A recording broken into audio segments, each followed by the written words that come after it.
So in our study of trigonometry so far, we have established three primary trig ratios in terms of where the terminal arm of a standard position angle intersects a circle of radius r by using the x and y coordinates of the points of intersection and the radius. And we've made that even simpler to understand by considering a unit circle in which the cos is simply the x coordinate on the unit circle. So if this is a radius of 1, cos is simply the x coordinate, sine is the y coordinate, and tangent is the change in y over x, which is really the slope of the terminal arm. Now what we want to do next is create a graph that shows how a change in the angle changes the ratio. And we're going to do that on a graph on the horizontal axis, graphing a particular angle, and on the vertical axis a particular trig ratio corresponding to that angle. So just a visual reminder of what we're talking about before we get into the graphs. Remember that, for example, sine is the y coordinate on the unit circle. Okay, so the y coordinate here matches the value of sine. And as we change the angle, the sine value changes. At a standard position angle of 0 degrees, the y coordinate on the unit circle is 0. So sine is starting at 0. But as we increase the angle towards 90, the y value of this point increases to 1. And then it decreases back to 0 once we get to 180 degrees. After 180 degrees, the y value drops from 0 to -1 at 270, and then increases back to 0 at 360. And then, of course, since everything is coterminal after that, the pattern would repeat. So what we want to do is we want to represent this pattern we've just talked about in a traditional graph. So here's what that's going to look at. Again, the angle is plotted here and the ratio is plotted here. So at 0 degrees, we're talking about the sine ratio here. The y coordinate is 0, so we plot 0 here. And as we increase the angle, the y value increases. And so we're plotting vertically the ratio of sine on this graph, okay, until we get to 90 degrees where the ratio is 1.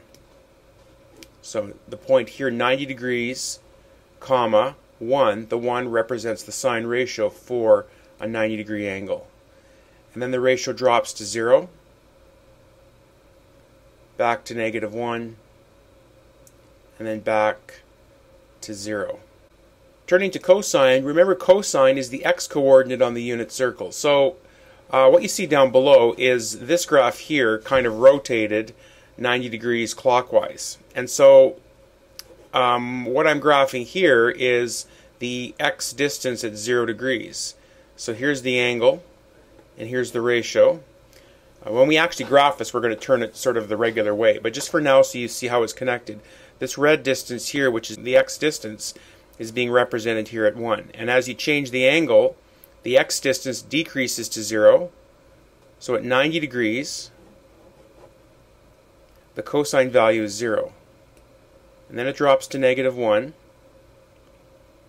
back to 0, and back to 1 again.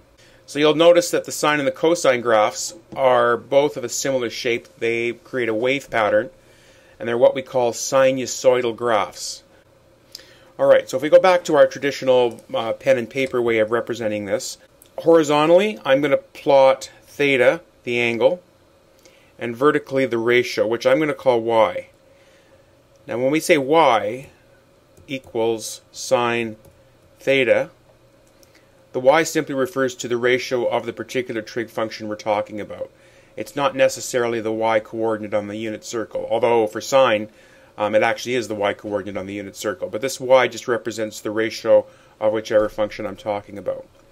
And as you'll notice in our animations, the graph hits maximums or zeros or minimums at 90, 180, 270, and 360. So I'm going to map out on my axes those points. I'm going to use radians. One of the reasons we often use radians for plotting our graphs is that the value of 360 degrees in radians, which is 2 pi radians, is about 6.28. And the size of that number better equates to the size of the numbers vertically, which, remember from what we just saw, the values of sine oscillate, the ratios oscillate between -1 and 1. So you're never going to have a value bigger than 1. So I'm going to put 1 here, just so we can spread the graph out, or lower than -1. Okay, so you can plot your horizontal axes in degrees, but often we do it in radians. And the first graph we are putting together here is sine. So sine is the y-coordinate on the unit circle, so at 0 radians, the ratio is 0. If we increase to 90, the y-coordinate is now 1 at 90. At 180, we're back to 0. 270, we're at -1. And at 2 pi, we're back to 0. And you'll notice that the ratio didn't change linearly, so the graph isn't like this. There was actually a curve to it because the point is moving along a circle. Okay, and then the pattern continues after that, and the graph will continue endlessly. So we put arrows to show that, and the other direction as well. Okay, now I'm going to plot cosine in a moment, but just a couple of things here before I do that. The horizontal distance that it takes for the graph to go through one cycle. So for example, by one cycle I mean it goes through all its minimums, maximums, and zeros. After this point, the graph is going to start to repeat itself. Okay, so from here to here is what we call one cycle, or one period. And the length of that period is one full circle, which is 2 pi radians. Another term that we use when dealing with sinusoidal graphs is the amplitude, and we measure that by taking the maximum value of y minus the minimum value and dividing by 2. So the amplitude is 1 max minus -1 min divided by 2, which is 2 over 2, and that's a value of 1. Okay, so the amplitude is 1. You could think of that as meaning from the middle, vertically, it's 1 unit up and 1 unit down. Alright, now I'm going to add cosine to this picture as well, just so we can relate the two graphs together again. So at 0 radians, the cosine ratio is the x-coordinate on the unit circle, which is 1. So cosine begins at 1, and then at 90, the x-coordinate is 0. And then the points follow the same pattern after that as sine, but they're just in a slightly different place. They are shifted over pi over 2 radians, as you can see.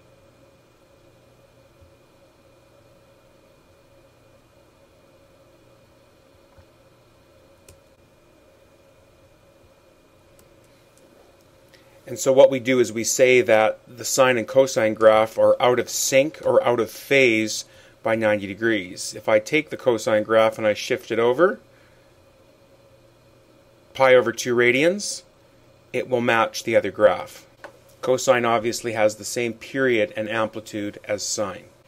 If you want to represent your graphs on the calculator, then simply type in, let's do sine. Y1 would be the sine of x, x in this case representing the angle, the y the ratio, not the x and y coordinates on the unit circle. And let's scale our graph so that it looks similar to what we have drawn here. So we have our horizontal going from -3 pi over 2 up to the end here is 7 pi over 2. So in my window, I'm typing in -3 pi over 2.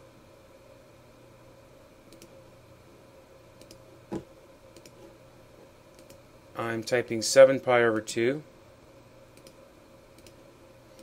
Now my scale, you'll notice that my markings here, my main markings were every pi over 2 radians. So I'm going to set that to be pi over 2.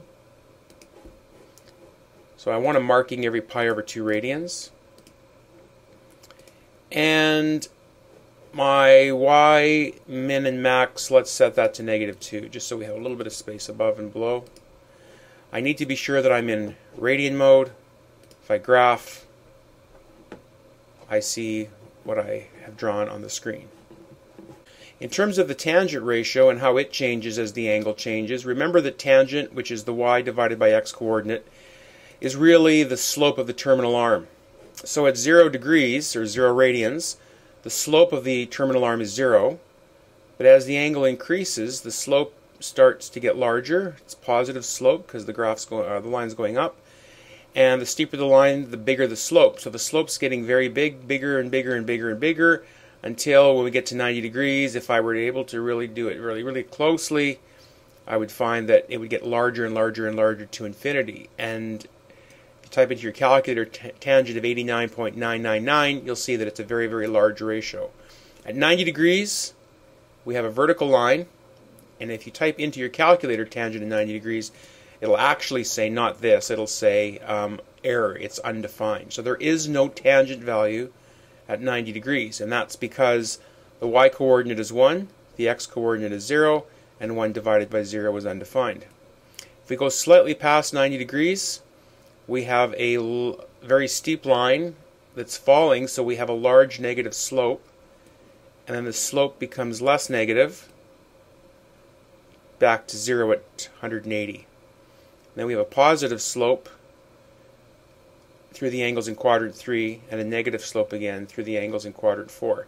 And just notice at 270, again, the y-coordinate is negative 1, the x-coordinate is 0, so if you divide those, you get an undefined value. So the tangent of negative 90, which is the same as 270, is undefined.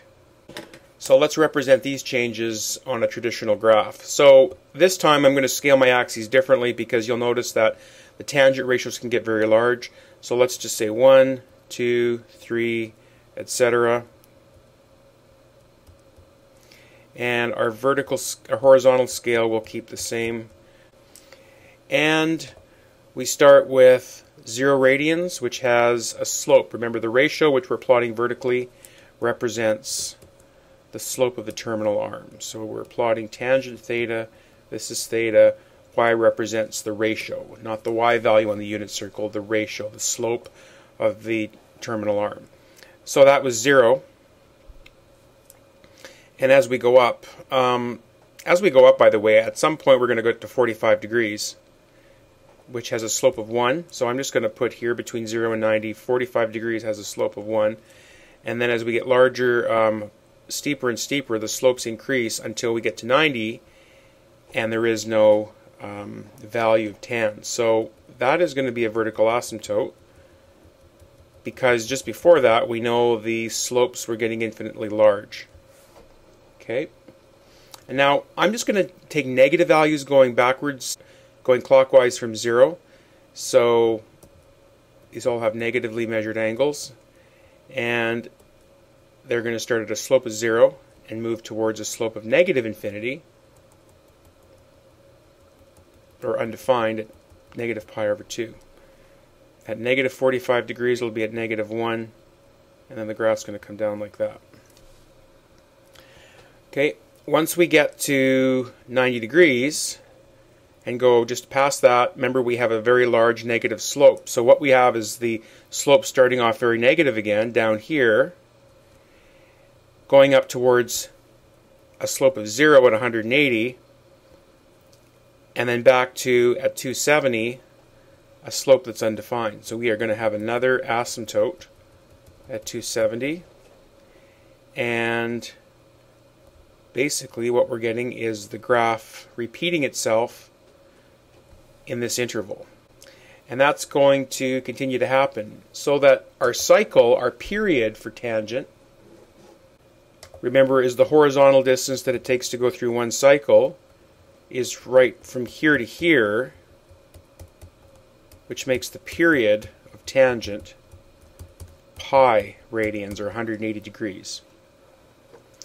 And since there's no maximum and minimum on a tangent graph, we don't talk about the amplitude. The graph is periodic. It continues to repeat itself over and over and over again. So I could draw another cycle of it here, but you get the idea of what the graph looks like.